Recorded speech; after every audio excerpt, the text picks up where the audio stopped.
तो let's talk about another important topic that is basic strength और basicity of amines. सबसे पहले ये समझ लेते हैं एमीन्स को हम बेसिक क्यों कहते हैं। Let me draw the structure of 1 degree amine. Right, this is 1 degree amine.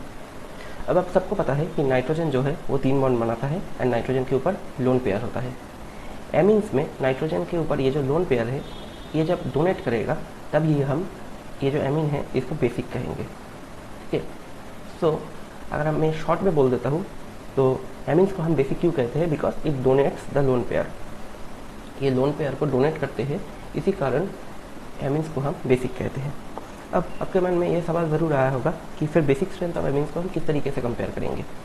अगर आप if you take a close look on the structure of 1 degree amine तो आपको पता चलेगा कि ये जो नाइट्रोजन के ऊपर जो इलेक्ट्रॉन का क्लाउड है, और रदर आप कह सकते हैं ये जो लोन पेयर है, अगर इसका अवेलेबिलिटी बढ़ेगा, राइट, अगर इसका अवेलेबिलिटी बढ़ेगा तो नाइट्रोजन इजीली उसका जो लोन पेयर है उसको इजीली डोनेट कर पाएगा।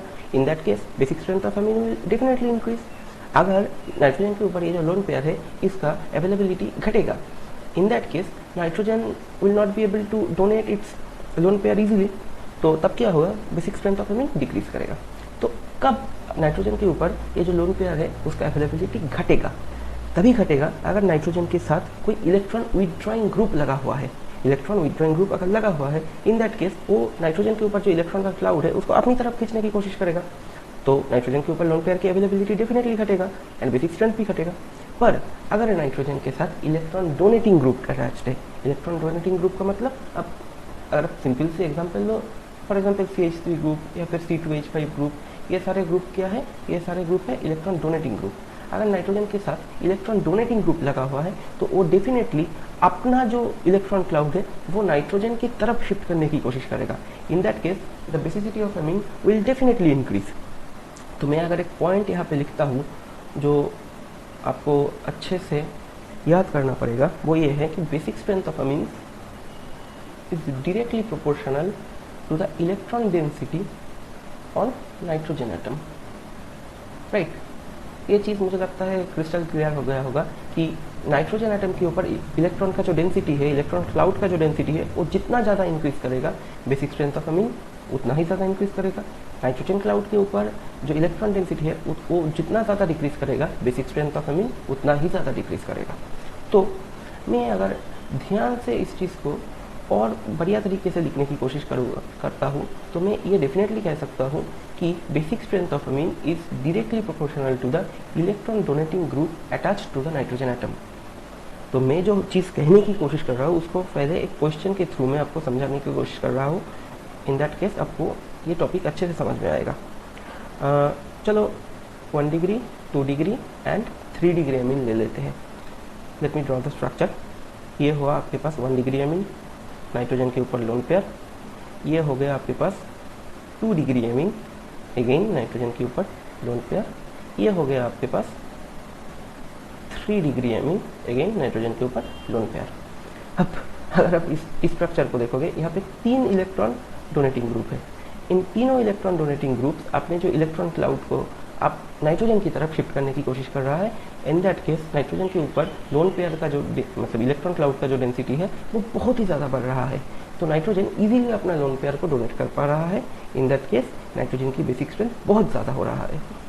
अगर आप 2 डिग्री एमीन को देखें तो यहाँ पे 3 डिग्री एमीन के कंपैरिजन में less number of electron donating group लगा हुआ है, तो ये ग्रुप्स भी डेफिनेटली अपनी इलेक्ट्रॉन क्लाउड को नाइट्रोजन की तरफ शिफ्ट करेगा, पर उतना नहीं शिफ्ट कर पाएगा जितना 3 डिग्री एमीन के केस में हो रहा है। तो इन that case basic strength of amine will definitely increase, but 3 degree amine से कम ही होगा। अगर आप 1 डिग्री एमीन का केस देखें तो यहाँ पे सिर्फ एक इलेक्ट्रॉन डोनेटिंग ग्रुप लगा हुआ है, तो ये भी अपने इलेक्ट्रॉन क्लाउड को नाइट्रोजन की तरफ डेफिनेटली शिफ्ट करेगा, but 2 degree and 3 degree amine के कंपेरिजन में यहाँ पे नाइट्रोजन के ऊपर लोन पेयर की अवेलेबिलिटी कम होगा। तो अगर आप बेसिक स्ट्रेंथ की ऑर्डर लिख लेते हैं तो सबसे ज़्यादा बेसिक होगा 3 डिग्री एमीन, फिर उससे ज़्यादा होगा 2 डिग्री एमीन, फिर उससे कम होगा 1 डिग्री एमीन। मतलब 3 डिग्री एमीन सबसे ज़्यादा बेसिक, फिर 2 डिग्री एमीन, फिर 1 डिग्री एमीन। और रीज़न जो है वो मैंने आपको बता दिया। तो ये जो बेसिक कॉन्सेप्ट है ये क्लियर होने के बाद मैं आपको 2 इम्पॉर्टेंट पॉइंट बताऊंगा जो कि आपको मतलब ध्यान में बहुत बढ़िया तरीके से रखना पड़ेगा। जो सबसे पहला पॉइंट है वो ये है कि एल्काइल एमीन्स जो है, एल्काइल एमीन मतलब KYL, अल्काइल एमीन मतलब 2 degree amine, 3 degree amine, 1 degree amine, all this kind of amines, इनको हम अल्काइल एमीन्स कहते हैं, मतलब इन जनरल जिसके साथ अल्काइल ग्रुप जुड़ा हुआ है। अल्काइल एमीन्स का जो बेसिक स्ट्रेंथ है वो एमोनिया से ज़्यादा होता है, वो एमोनिया से ज़्यादा होता है। ये मतलब मन में लिख लो ये वाली बात कि अल्काइल एमीन्स का बेसिक स्ट्रेंथ जो है वो एमोनिया से ज़्यादा होता है। दूसरा जो पॉइंट है एराइल एमीन्स, एराइल एमीन मतलब जब एमीन्स के साथ कोई फिनाइल ग्रुप जुड़ा हुआ हो। एराइल एमीन्स का जो बेसिक स्ट्रेंथ है वो एमोनिया से कम होता है, एमोनिया से वो कम होता है। ये वाला चीज़, ये दोनों जो पॉइंट में लिखा, अगर ये दोनों पॉइंट आपको अच्छे से ध्यान में है तो आप इस चैप्टर का रिलेटेड कोई भी क्वेश्चन इजीली सॉल्व कर पाओगे। फिर से बता देता हूँ, ये चीज़ ध्यान में रख लो, एमोनिया एराइल एमीन्स से ज़्यादा बेसिक है एंड एमोनिया अल्काइल एमीन्स से लेस बेसिक है, राइट। तो ये दोनों पॉइंट हो गया। अब मैं इस चैप्टर का सबसे इम्पोर्टेंट पॉइंट, जिससे हर साल लगभग क्वेश्चन आता ही आता है, चाहे आप सीबीएसई का एग्जाम कह लो, चाहे नीट या फिर जेई कह लो।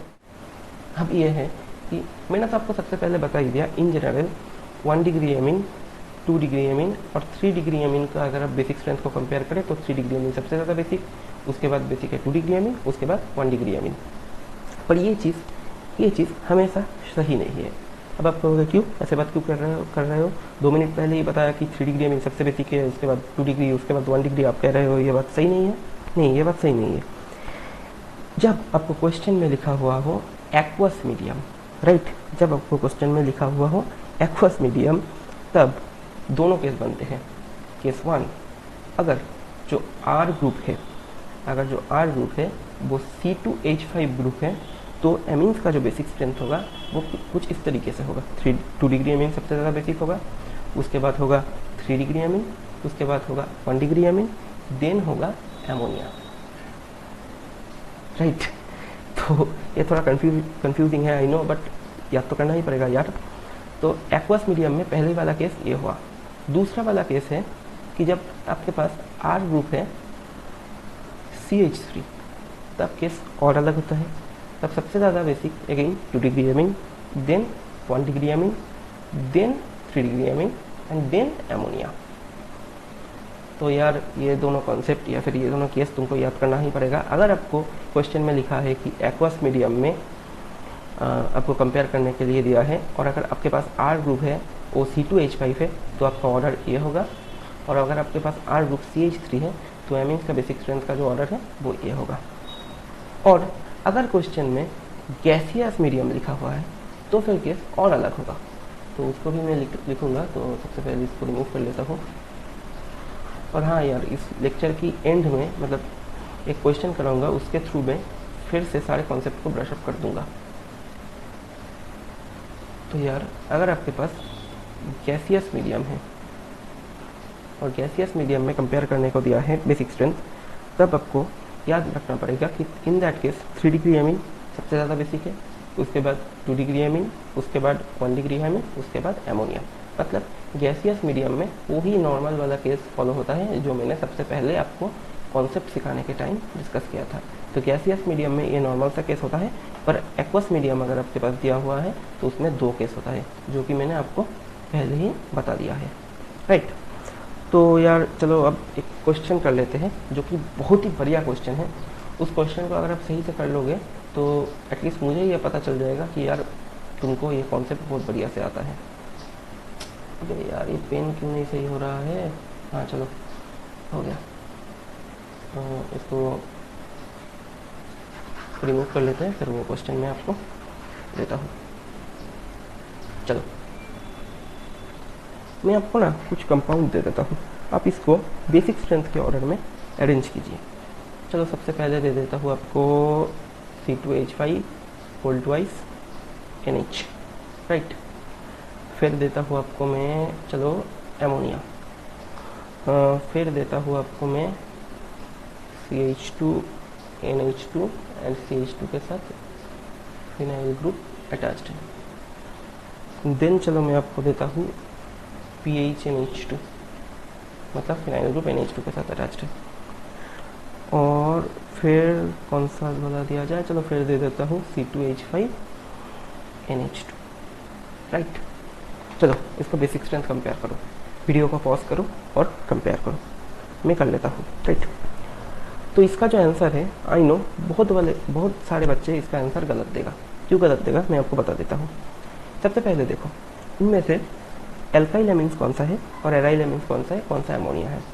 तो आपको पता चल रहा है कि ये डेफिनेटली ये दोनों एल्काइल एमीन्स है और ये दोनों जो है वो एराइल एमीन्स है, राइट। और ये आपके पास अमोनिया है।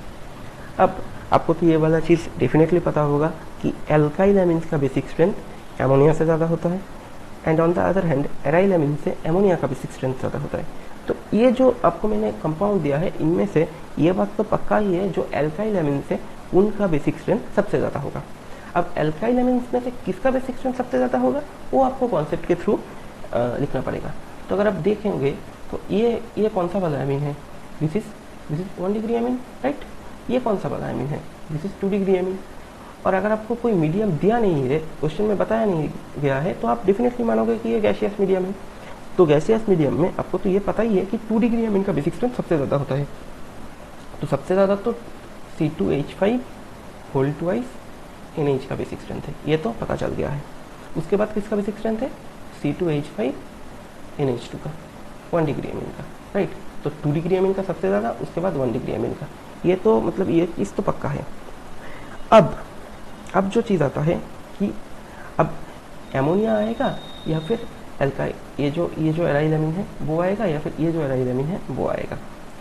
तो यार अब एक चीज़ तो तुमको मतलब सबसे पहले देखना पड़ेगा कि ये जो PHNH2 है, राइट, इसका स्ट्रक्चर मैं थोड़ा बड़ा करके ड्रॉ कर देता हूँ कि आपको चीज़ें अच्छे से समझ में आएगा। This is the structure. यहाँ पे अगर आप ध्यान से देखोगे, ये जो नाइट्रोजन का लोन पेयर है वो यार रेजोनेंस में इन्वॉल्व हो रहा है, तो उसका तो अवेलेबिलिटी मतलब ना के बराबर है। तो सबसे कम बेसिक तो डेफिनेटली ये कंपाउंड होगा, क्योंकि इसका जो लोन पेयर है, मतलब नाइट्रोजन का लोन पेयर है, वो बेंजीन रिंग के साथ रेजोनेंस में इन्वॉल्व हो रहा है, उसका तो यार अवेलेबिलिटी ही नहीं रहा। तो सबसे लेस बेसिक तो यही होगा, तो इसको भी लिख लेते हैं यार। हाँ चलो, तो सबसे लेस बेसिक या फिर सबसे नीचे अगर आप देखोगे बेसिक स्ट्रेंथ के ऑर्डर में, तो यही आएगा PHNH2, राइट। अब इन दोनों में कंपेयर कराना पड़ेगा। तो अगर आप इस ग्रुप को देखोगे, this is what, this is -I group, right. -I group का मतलब है ये है इलेक्ट्रॉन विथड्रॉइंग ग्रुप। तो ये डेफिनेटली नाइट्रोजन के ऊपर जो लोन पेयर है इसको अपनी तरफ खींचने की कोशिश करेगा, ये इलेक्ट्रॉन को विथड्रॉ करने की कोशिश करता है। तो ये तो अवेलेबिलिटी को डिक्रीज कर देगा। तो आप क्या कहोगे, आप इन जनरल ये कह दोगे कि NH3, उसके बाद C2CH2 NH2, राइट।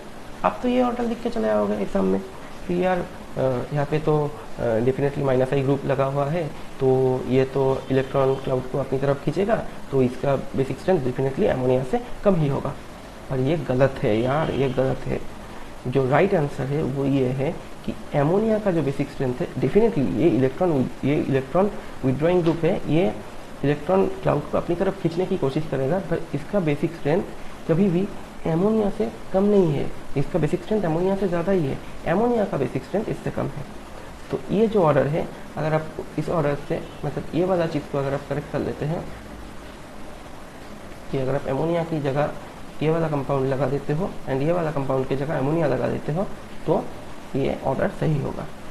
तो मुझे लगता है ये वीडियो बहुत लंबा खींच गया यार, तो मुझे लगता है आपको ये कंसेप्ट अच्छे से समझ में आया होगा। ये ओवरऑल जो हमने जितने भी चीज़ें डिस्कस किया, आपको मुझे लगता है अच्छे से समझ में आया होगा। अगर फिर भी कोई भी कन्फ्यूजन है, do let me know in the comment section.